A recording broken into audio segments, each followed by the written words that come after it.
Hi, I'm Russell Bramhall. I'm a plastic surgeon with a particular interest in facial rejuvenation surgery. The facelift is one of the most challenging operations in the field of aesthetic surgery. The goal of the facelift operation is to reduce excess tissues from areas that they accumulate in the aging face, especially in the lower part of the face and the neck.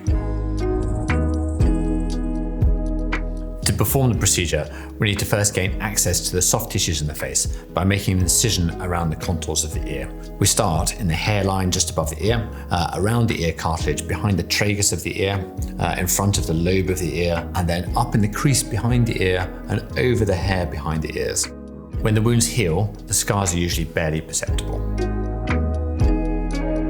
Most facelifts start the same way, by making a similar type of incision. What happens next, however, varies quite considerably from surgeon to surgeon and from clinic to clinic. My goal in performing a facelift is to create a really natural rejuvenation that lasts a long time. If you're going to put yourself through surgery like this, it needs to be worth it and the results need to last. What I've learned in my facelift career is that the way to do this is to truly reposition the tissues rather than simply putting tension on them. To do this, it means raising a SMAS flap. The SMAS is the fibrous layer below the skin, sometimes referred to as the muscle layer of the face. It's quite common to simply put some stitches into the SMAS to tighten it, but I don't think that it's quite enough to really achieve an effective long-term result. So I prefer to separate the SMAS flap below the skin and take it far enough forward to the retaining ligaments that hold the face in place. Again, without going far enough to release these ligaments, I don't believe you really reposition the tissues, you simply place tension on them.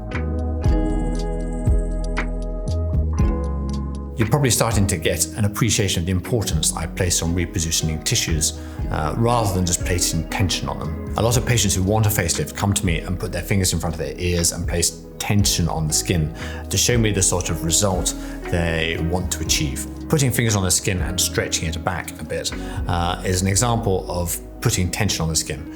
You can do that with the surgical procedure, but the biomechanics of the skin and the soft tissues simply mean that the tissues will eventually stretch and fall back in a relatively short period of time.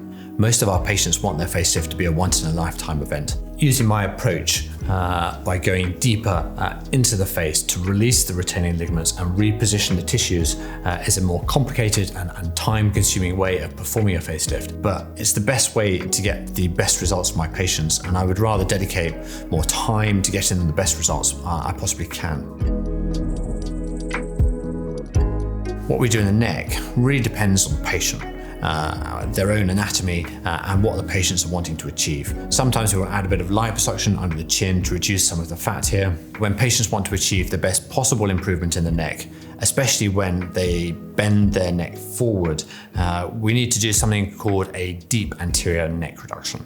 A deep neck reduction involves an extra incision placed under the chin, which allows me to remove fat directly, as well as go below the platysma muscle of the neck and remove the deeper fat in the neck to contour the salivary glands and really reconstruct the muscles in the front of the neck to achieve the best possible improvement in the neck contour. Although this is a more major procedure and it takes longer to do, it again achieves the best degree of improvement possible and the longest lasting result.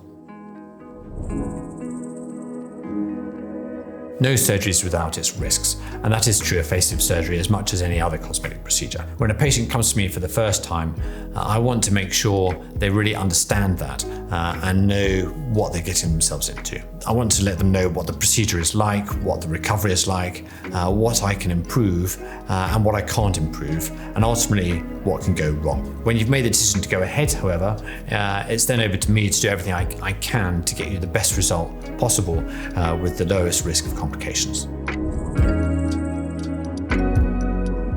I know we've talked a lot about what a facelift can do, and I should probably also let you know what it can't do.